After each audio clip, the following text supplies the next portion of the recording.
Hey everybody, this is Mr. Moppin coming at you with another APUSH video.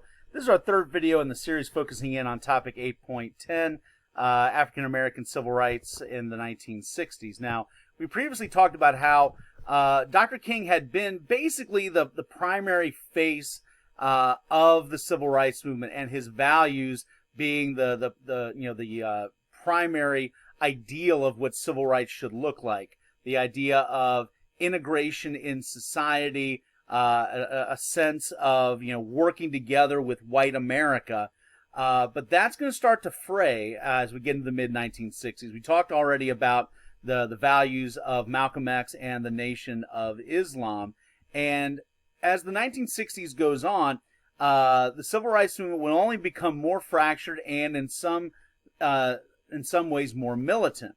Now, one of the things that is going to be criticized by some in the civil rights movement is the idea that Dr. King talks about equality with whites and working with whites, and and for some of the black community, it almost feels as if it's the idea of being accepted by whites. And as we start to go through the 1960s, and we're redefining a lot of our cultural values all over the place, through the counterculture movement, etc., there starts to emerge from some in the group known as SNCC, the Student Nonviolent Coordinating Committee that we mentioned previously, that had been organizing the sit-ins at the beginning of the decade. Under the leadership of Stokely Carmichael, SNCC is going to start to become a little bit more militant in the idea of not simply the idea of integrating into a white society for black Americans, but the idea of embracing your own identity as a black American. And this is going to be encapsulated in what we would call the Black Power movement. This is a picture of Carmichael here. And, the idea being is that to be black comes with its own identity, an identity that should be embraced by black Americans, and not one that should be ignored or subverted to try to fit into white society. And so the idea being is, if you are black, you should be proud of who you are physically, who you are culturally, who you are, from, the language you use to the clothes you wear, to your values in total. And so that idea would be something to the extent of, if you are black, why should you want your hair, especially if you're, say, a female African American, to have your hair be straightened? Why? To appeal to white America? The idea being is, be proud of your hair. Be proud of your ethnicity. Let your hair grow out. Grow an afro. Be proud of who you are and and where you come from. The sign of the fist in the air is a sign of pride and strength and unity in terms of embracing the black identity as something distinct from white America, and doesn't have to be apologetic about it.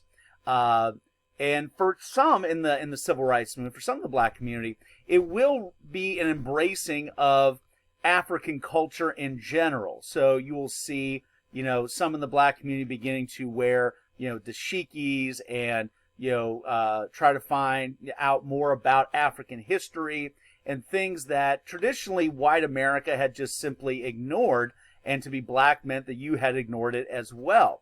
So you start to see this Black Power movement. And like we saw with the Nation of Islam, and for many in the black community, the idea of equality now, not later, not when it's convenient, right now, immediately. And really doing whatever it takes to gain that equality. But nonetheless, change is still moving at too slow a pace. We are seeing the realities of dissatisfaction. We're going to see American cities burn as we go through the 1960s. In 1965, the Watts neighborhood of Los Angeles, following an incident of police brutality, will go up in flames, killing 34 Americans. You're going to be seeing hundreds of millions of dollars in damage taking place. And the idea being is that the government is not doing enough to help Black America. Yes, the Civil Rights Act is nice. Yes, the Voting Rights Act is important. But what about poverty? What about quality education? What about quality housing? What about health care? Things that needed to be addressed now, not later. And with some in the Black community, with some in the Civil Rights Movement, the idea being is that you can't wait on the government to provide that protection. And if the government cannot be trusted to provide that protection, then you have to protect yourself. And this comes in with, the growing popularity of a group out of Oakland, California, and will begin to spread to many cities across the country. This is the Black Panther movement. Now, when we do talk about the Black Panthers in some respects will be taking a page from the Nation of Islam, though they are not a religiously based organization. But like the Nation of Islam, the Black Panthers do believe in racial separatism, that only Black America could be trusted to help out fellow Black Americans, that the government cannot be trusted, certainly the police from their perspective could not be trusted, and that also includes self-defense. The Black Panthers are going to be strong advocates of embracing Second Amendment rights. The argument being is that for a Black American to be armed is to be safe, is to be protected from those that wish to do them harm. And so you start to see the Black Panther Party organize the purchase of weapons, of ammunition, and encouraging members to be armed and to take advantage of the laws that were pretty loose at that time to be able to walk the streets of Oakland with a loaded weapon and to follow police officers as they are on the beat, to supervise those that are watching the community to make sure that the police are doing their job properly. And so there's a much more militant attitude with the Black Panthers. Now, similar to the Nation of Islam, and to some degree the Black Power movement as well, this more militant side of the Civil Rights Movement in Black America as we get into the late 60s is going to be nothing short of scary to mainstream white America.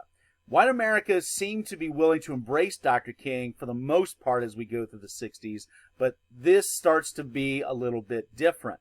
The idea of a willingness to use violence if necessary. But at the same time, though, the Black Panther Party is not just about armed militancy. The Black Panther Party was also about providing the resources for those that were impoverished in America's inner cities. For example, a free breakfast and lunch program for kids in these neighborhoods, after-school daycare, education programs that focused in on Black history, not the prevailing white history that you found in the textbooks in those days. So the Black Panther Party is going to try to send a message of strength, but also an idea that you have to provide for your own community. Now, the Black Panther Party will come undone due to the arrests of some of their leaders, like Bobby Seale here on the left and Huey Newton on the right. There will be some associations with drug activity. And so the Black Panthers are never going to be able to quite get that mainstream support that maybe Dr. King had, but it is showing another layer to what this movement is about. It's about the idea of being able to have pride in who you are as a Black American and being able to protect yourself if you don't believe government can protect you. Now, with that being said, though, the cities of America continue to burn. In 1967, we will see, as you can see pictured here, Newark, New Jersey, and we'll also see in that same summer, Detroit, Michigan, go up in flames. Hundreds of millions of dollars in property damage, dozens of people killed.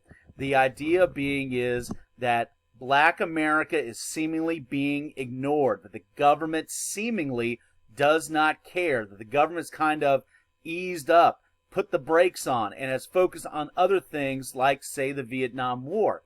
Speaking of which, was also a very controversial topic in Black America, especially given the fact that with the college deferment program, that if you were someone that was a person of color, which was back then, far less likely to go to college, that meant that you were much more likely to be sent to go fight and die in Vietnam. And for many in the black community, particularly the Black Panthers, the thought was, well, why should I go and fight and die for a country that has never viewed me as an equal citizen? The idea being that, hey, no VC had ever, wronged me before. So, there is that layer of, of questioning, the actions of the government. So we start to see this splintering of the civil rights movement. We start to see it become more militant. We see more violence and rioting in America's cities. And the Johnson administration, as we start to get towards the end of his term in office, is going to start to ask some serious questions of why is this happening? Why are we seeing black communities going up in flames? Why are we seeing more militancy, more of an embrace of violence when it seems, at least from the Johnson administration's perspective, that real gains have been made? And this is going to be the work of the Kerner Commission. And their findings are going to be pretty significant. The Kerner Commission comes to a conclusion that by 1968, despite the gains that had already been made legislatively, that America was becoming two societies. A black society and a white society, separate and unequal. The idea being is that despite the legislative achievements, the reality on the ground had not made substantial real changes in a very quick manner. And that was a problem, a serious problem. If you looked at, for example, issues of segregation, you might have ended Jim Crow segregation, but the reality of things like white flight, white middle-class Americans leaving the cities to go to the suburbs where black folks almost were non-existent. When you create that phenomenon, which is still legal, you create two separate societies, a white suburban society and a black urban society, and public education that goes hand in hand with that. Sure, you can't, segregate the schools by law, but if white folks are living in the suburbs and their kids are going to suburban schools and black folks are living in the inner cities and attending those schools in the inner cities, they're still segregated. So, how does this solve anything if the reality hasn't changed anything as a result? Why is it that still black Americans are living in poverty at higher rates than white Americans? Why aren't black Americans getting hired for managerial positions at the same rates as whites? Because that was not a reality. So all of these things are still festering. They're still problematic. And the civil rights movement becomes more and more angry as a result of this lack of real change. And the Kerner Commission basically says this change has to be made, and it recommends significant investments by the federal government to make that happen. And maybe they could have done that. But the Vietnam War is going to put a real dent in that possibility. The Vietnam War is going to cost, hundreds of billions of dollars, and money that maybe could have addressed some of these issues that we're talking about will never get spent due to the poor investment in Vietnam. Now, to round this out, it will be one more tragic chapter. After years of being the most well-known name and face in the civil rights movement and being associated with nonviolent passive protest to achieve equality, Dr. King will be the victim of violence himself, and it will cost him his life. While visiting Memphis in 1968 to help organize a garbage workers rally for better pay, we will see Dr. King, while standing outside the balcony of his hotel room, be shot by an assassin. That assassin's bullet will kill him. And in what is going to be one of the most tragically ironic consequences of this death is that the man that represented peace in the fight for civil rights will see his death lead to nationwide riots in almost every major city. So that brings to an end the civil rights movement for Black Americans in the